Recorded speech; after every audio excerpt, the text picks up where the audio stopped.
Well, hello, everyone, and thank you for joining me. I'm Jill Bloom, Group Publisher of Roofing Contractor, and welcome to our Best of Success podcast show.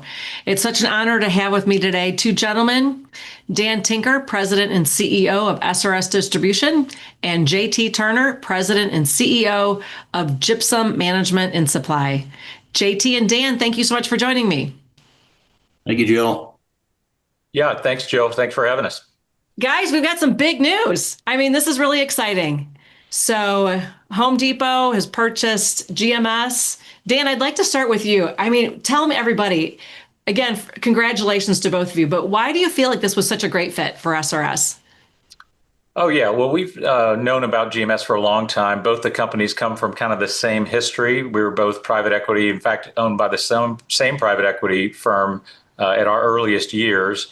And in fact, our chairman at one time, Ron Ross, served on the GMS board. So the companies have known each other for a long time. We've had great respect and admiration across the aisle for both companies. You can almost call them sister companies. The way we operate, the value system, the culture, high morale and culture, how we grow through greenfields, acquisitions, same-store sales growth, and digital are all very similar. So as we looked at the landscape of other quality one-step specialty distribution to add to the ever-growing Home Depot ecosystem of pro, which is the SRS arm for the specialty side, we couldn't find a better asset and team of people that we thought would be a great fit. So GMS has been, we've always said we should put these companies together at some point, but this provided the opportunity to finally do that. Well, congratulations again. And JT and Dan, I guess it was great to see both of you down at the GMS Expo. An incredible event, JT. There were so many great things there going on. But JT, tell it how are you feeling about everything? Did you feel this was a great fit? Yeah, well, thank you for recognizing our expo as well. It did go off, extremely well. So maybe I should do a plug here for our team and thank our team for all that good work as well. But again, Dan talked about some of all the key things, in our history and the culture, and both companies are based on just doing the right things. I look at it also from the perspective of, while we both have great strategies and eventually, we're going to bring these things together and make it, have a single strategy for the market for what we do. It's anchored in the customer, and the SRS has been anchored in the customer for as long as I've ever known them. And we anchor in the customer as well, which means we just think that way first and everything else builds out from there. So I feel like we're not going to run into any kind of situation that can't be resolved because, again, it's all about what's right for the customer, because that's how this business will end up, ultimately being very successful. Yeah, no doubt. So, well, let's talk about the name because it seems like SRS is everyone that's come on board has become SRS. Is GMS going to stay GMS? Is it going to become SRS? What's any insight on that? Yeah, it's a great question, Jill. I would say our strategy right now is that each of the verticals we're in will have its own unique name. So GMS has great goodwill and brand power in their space, as SRS does in the exterior space, as Heritage, our outdoor division on the pool and landscape space, has. So we don't call Heritage. We don't plan to ever move Heritage to SRS. We don't plan to ever really migrate GMS to SRS. Now, globally, we will have a brand, a go-to-market for our customers that cross over between verticals. And when we share customers. But again, I think most people know that GMS and SRS and Heritage are all owned by Home Depot and are all under one umbrella. And then we will have a national account team that can cross over those boundaries and sell from all of the verticals, but they don't need one common brand per se. Yeah, sounds great. Well, there's a lot of entrepreneurial spirit when it comes to really both companies. How does that integration? How do you plan to integrate those two companies and keep that entrepreneurial spirit? Yeah, I think one of the surprising things maybe your listeners or the people watching this will be surprised to hear is that the integration will be very light. As Home Depot's integration to SRS over 15 months has been extremely light. It has basically been a low touch, almost a no touch environment where they know what they're good at and they're a great retailer. Now they do have a pro effort that's organically on the Home Depot side, and there are ties that we have to do smart things together to work together with common customers. But the way I think about it is GMS is joining SRS for a reason. They're not another standalone part of Home Depot. And that's because we're all common in what we do. We're all one-step specialty distribution catered to the pro and to the home builders in this country. And that is the future plan. So where integration will come will be things like use of distribution best practices, whether that's the use of AI in distribution, the use of a Salesforce CRM, that we can obviously share common opportunities between large national property owners or large national accounts, but very much on what I'll call the back end of the side. There's not any immediate or near-term plans that we're going to deliver stuff for GMS at SRS or vice versa. Each of the standalone verticals need to be self-sufficient national powerhouse distribution companies in their own right. But there are back office things, whether that's accounting, finance, HR, that we and IT and digital and that we can leverage over a long period of time. But there's no rush to do anything. Goal number one is don't mess up what GMS is doing and don't mess up their secret sauce. Long term, will we look for things that we can work together to be a stronger 1,200 location company that has resources and strengths that others don't have? Yes, but there's no rush to do that out of the gate. First goal is don't mess them up. Second goal is make them faster and take all the things they had tied behind their back by being a standalone public company and make 1 + 1 + 1 = 4, not 3, as you add Home Depot, SRS, and GMS together. Got it. Well, I'm sure everyone that's listening is excited to hear you say that, because we know, like you've been talking about the customer. That's really what it's all about. But and those are some great messages. But JT, what's your message for the contractor in the short term and long term? Yeah, again, we're going to focus on doing what's right for them. And where we can leverage this new opportunity and the unbelievable power of Home Depot and SRS across products. As you know, one of our key pillars has been to really drive complementary product sales. Well, we're now part of an organization that has a dramatically larger portfolio of both products and relationships on the supplier side. So I would expect us to be able to greatly advance and improve our strategy in complementary products and move even faster.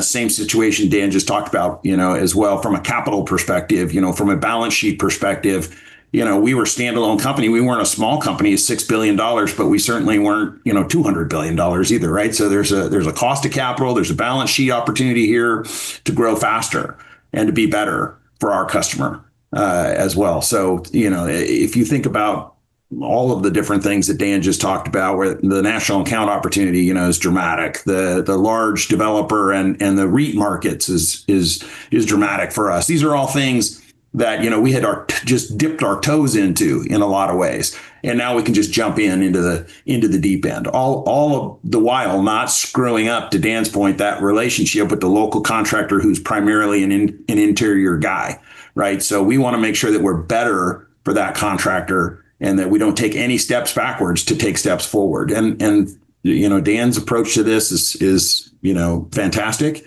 And again, like Dan said, everything I've ever heard from anybody at Home Depot is very light touch as well. So I expect us to just be able to execute better than we ever were before for a number of reasons. Some of, I don't know, I could talk for an hour about the eventual opportunities.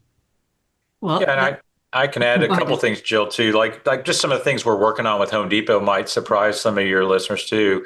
I mean, we're already starting to extend our trade credit to Home Depot customers, but we're also, our own customers now can go to Home Depot and charge their SRS trade account and buy a product from Home Depot at nights or weekends or fill-ins or close. If a Home Depot is closer to the job site than we are, and they just need 3 bundles of shingles and a nail gun, they don't have to come back across to an SRS yard. They can go to a Home Depot, get that and put it on their trade account. Those are some new synergies that we're already driving out on the SRS that obviously, once we build that competitive stitching with the retail side, GMS can play along in those same opportunities as well very easily, because we've already kind of built out those.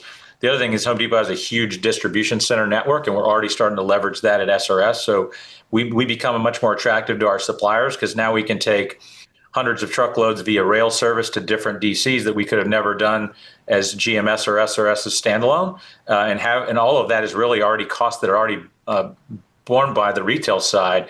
So it's kind of like a standalone, massive, internally owned two-step distribution network that we can leverage. That's a huge competitive advantage for us going forward.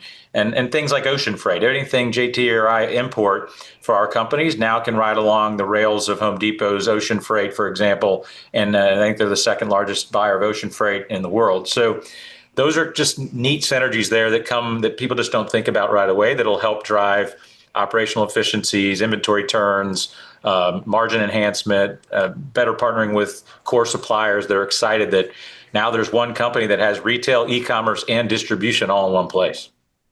Wow, that's really cool to hear. Well, we know how important the customers are, but let's talk for a minute about the employees. What's your message to the employees? I mean, we know sometimes things just get messy when there's acquisitions, but what's your message to the employees that really can help them get excited? Yeah, I'll start and I'll let JT add. I'll just say our message to the GMS team has been very clear. We need you. We need you all. We didn't buy GMS to make money on cutting costs and taking people out.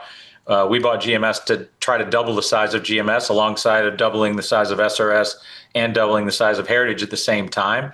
More acquisitions, more greenfields than ever.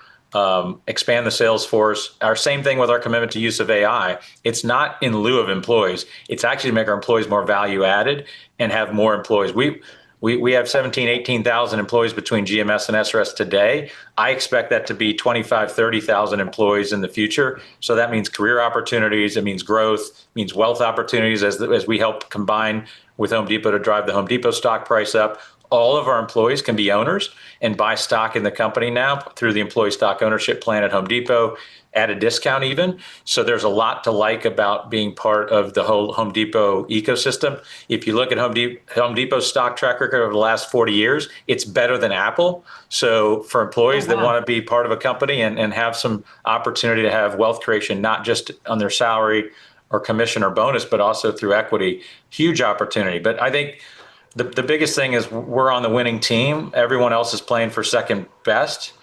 We do believe we will have the largest, and we already are the largest in the world at 170 billion. But we're not stopping. We want to build the largest building products distribution company in the world to go along with the retail and e-commerce leadership that Home Depot already has. But if you study the founders of Home Depot, there's two basic tenets, and nothing have to do with profit. They all have to do with high employee morale leads to good customer service. And if you focus on employee morale, you'll have great customer service, and then focus and do everything you can to just win with the customer. So the customer experience in the future, we'll have things like ship from best location where customers can order online or through a sales rep or through a tool from any of the divisions and could pick up at a whole myriad of different places or have it delivered to the job site from a whole myriad of different options. So we want to have the most efficient supply chain that's ever been built for all the subcontractor pros and the national home builder pros and all of the property owners and everything in between. So really out to change the industry significantly. And what's more fun than that, than being part of something transformative, not just every year we're just growing a little bit more each year. I love it. Exciting to hear. JT? Yeah. So again, anybody who hears that message, who's part of the team, it gets excited immediately, because what does being better for the customer mean? What does doing the right thing for the customer mean? Right. It means that if I'm in the business of serving customers, of which 95% of the team at GMS is sitting in front of the customer out in our yards, right? We've kept the business very lean from a back of house perspective. So 95% of the people are hearing, man, they're going to make my life easier because my customers are going to want to do more business with us, because we're going to make them want to do more business with us. We're going to earn their business at an even higher level than we do today. That just means rewards for our team, right? And again, we always talk about growing and winning together, right? We win when our customers win, right? And if we're better for our customers are getting more work. Our customers are able to give us more of their business as a result of the fact that we service them that much better. Then there's not a yard manager, a sales guy, a truck driver out there, right? A delivery team that isn't excited about having more to do and being rewarded for that. So again, it's very hard to hear the potential and not get excited. Yeah, no, it is. It sounds amazing. Well, Dan, you brought up AI a couple of times now. Is that something you want to dive into? What are you guys doing with AI? Yeah, we feel very excited about the AI Center of Excellence we stood up probably a couple of years ago. We feel like we have the best AI use cases already in flight than any other distributor that we know of, at least in the building product space. So we feel like we already have a market leadership position on that. We're already using it for tons of things, internally, externally facing. It's already helping our customers pick all the SKUs they're putting on an order. It's looking at millions of transactions and predicting what else they want on their orders and what they want on their templates. It's looking at all kinds of data to help customers interface with the company. And then we're using it for all kinds of product knowledge. It's basically the power of AI is just so amazing. It can do things humans just flat out can't do. So just being able to deploy use cases in a faster way. We've just doubled the size of our AI investment, and Home Depot's committed to spend even more than we have in the distribution arm. So I think you'll see it again through every customer touch point over the next 2 or 3 years where we will use it to make our employees more efficient, more knowledgeable, and solve pain points for our customers. And then also use it internally to just be way more efficient.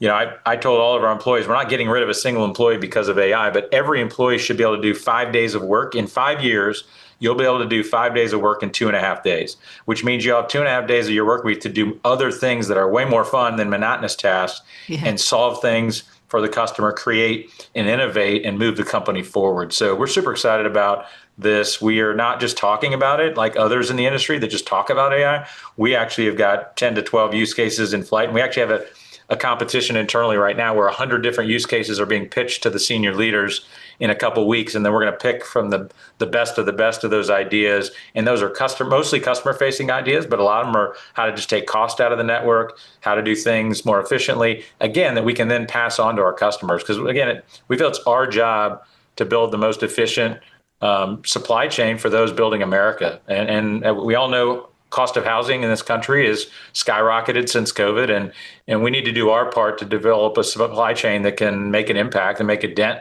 in that cost for our biggest customers and help home ownership and home affordability in this country. So we feel like, who has more responsibility to do that than the largest supplier in the industry? Well, it sounds exciting. Again, it's always amazing. It's always fun to hear the innovation that's going on. Well, this is a question for both of you guys. What's next? Just more. We're not done. More branches, more salespeople, more customers, more investment in technology, more acquisitions, more verticals. We're not done with just exteriors, GMS, and our outdoor division. We plan to get bigger and broader. I tell people, they say, well, what products are off limits? I said, well, back when I was private equity back, there was a lot of products that were off limits. But now that Home Depot is our partner and our owner, I said, if it's sold through distribution and you could find it in a Home Depot store, it's not off limits anymore. So again, now what we're not looking to do is compete with our manufacturing partners. So do not look for us to go vertically integrated up to manufacturing, and do not look to us to get significantly vertically integrated down to compete with our contractors either. So we know what we are, and we're a wholesale distributor, and we're great at buying things in truckload quantity from our manufacturing partners and then getting it to the job site in needed quantity for the pro. That's our lane, but product-wise, going much broader. Anything, again, like I said, that's sold. We're certainly focusing on residential, but commercial is super important as well long-term. So we'll be in both sides. Single family, multifamily, and commercial projects are all part of the vision, and then a much broader product envelope for the future. But yeah, we're not going to slow down. We're going to use the free cash flow the company generates wisely and smart, but to go chase accretive acquisitions that are not only tuck-in and bolt-ons to GMS and SRS, but also new verticals as well that are completely a new vertical like a GMS. Love it. JT, anything you want to add? Yeah, we're underneath the SRS umbrella, so I'm going to just step it down a level here, be a little more tactical. We're going to find a way to execute against all those synergies that Dan talked about earlier and that we did. So we've got teams established already, working across SRS primarily to try to find out how we're going to work together first. All that AI that Dan just talked about, right? I mean, they're way out in front of us when it comes to AI, so we've got this great opportunity to catch up in that respect, but a lot of other really cool, early wins that we can get from an integration perspective, and then stepping it up a notch. Also, just reiterating, the message that we're hearing.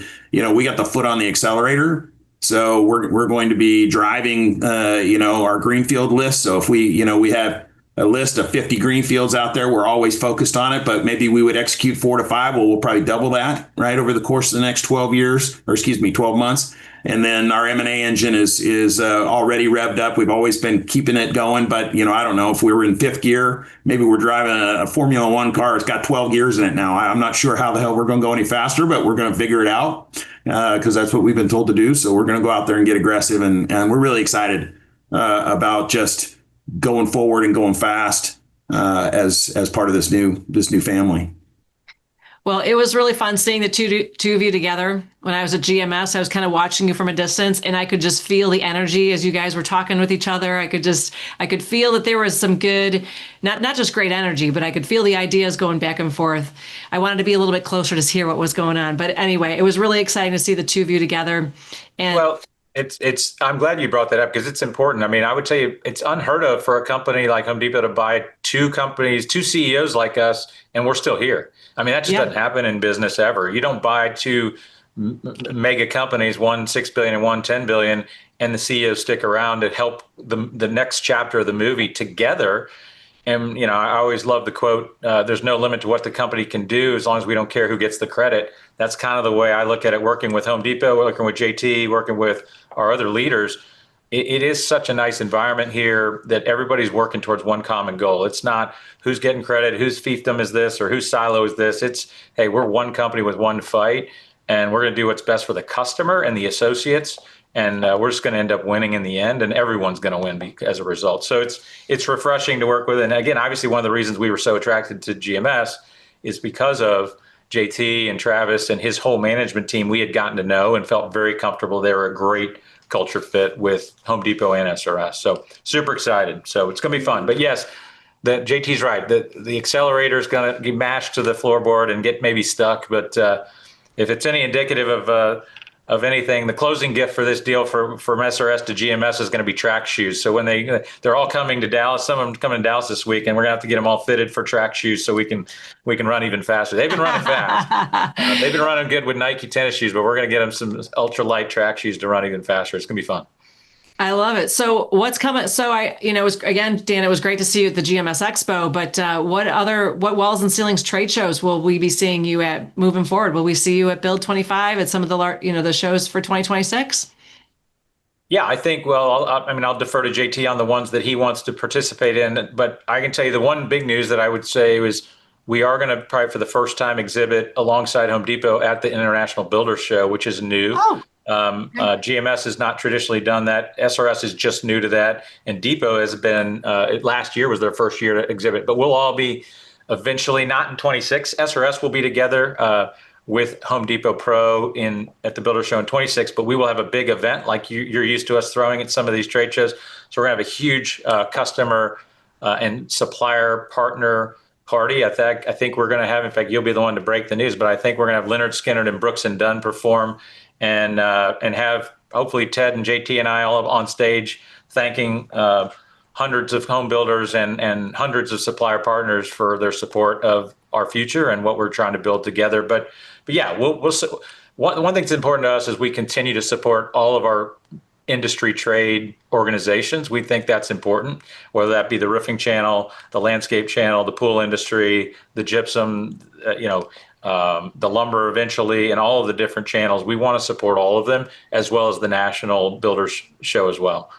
We feel like we need to be present and support the industry and continue to do that for the long haul. I love it. That's really exciting. And JT, I don't know. Do you think we'll see you at some roofing events because SRS and Home Depot is going to be there? I mean, what do you think? I'll go wherever they invite me to go. So, but I won't feel slighted either if the decision is I shouldn't be in roofing yet. We got lots to do. We got lots to do on the GMS side. I mean, I laugh, again because we got a list as long as my right arm of all the great things we need to get done here in a very short period of time. So I might be a little busy, but again, Dan asked me to go somewhere, I'll probably go. Well, I know you have a lot to do. There's no doubt about that. But it's kind of the family is expanding. So we always want to make sure that that you're always welcome, and we'll be excited to see you and talk to you. Thank you. Thank you both again for taking the time to send this great message out to the industries, both on the roofing side and the walls and ceiling side. Everyone's going to be excited to hear your voices, and again, just reiterate all the great news that's going on. But if anybody has any questions, where do they go? Which website is it still for? I guess let's start with GMS. What's your website, JT? We're still gms.com. And as Dan said, and we're still who we are. And also our subsidiary websites are out there. So most of our team knows that. And so they link back and forth to the corporate side. The investor relations piece obviously is gone. So now we have a new link there for just information. We used to send people to kind of investor relations for a lot of information. Now it's just, there's an information tab up there. So when people need to find us, they can go there first, or if they know our local subsidiaries, they can go right there and get everything they need that way online as well. Yeah, I'd say for media inquiries are now going to funnel up to Home Depot, but for customers, they should keep going to the SRS site, the GMS site, the sites they've been going to forever. No plan to make that like one ubiquitous HD Pro site. We'll still have our uniquenesses because each of the industries are very different on how we serve those customers, and we have different competitors in every different vertical. So, and how we compete is very different in pool or landscape versus roofing versus the builder channel versus the gypsum side. So we need to preserve those uniqueness. Sounds great. Well, thank you again, both of you, for your time. I know how busy you are. We're really grateful. And if anybody has any questions for us, it's roofingcontractor.com or wconline.com. And while you're there, make sure you sign up for all our free content, and especially follow us on all our social media channels so you can stay up to date and all the great interviews we are doing, just like we are today with Dan and JT. But stay safe and healthy, and we can't wait to talk to you soon. Thanks again, gentlemen. Thanks, Jill. Thanks, Jill.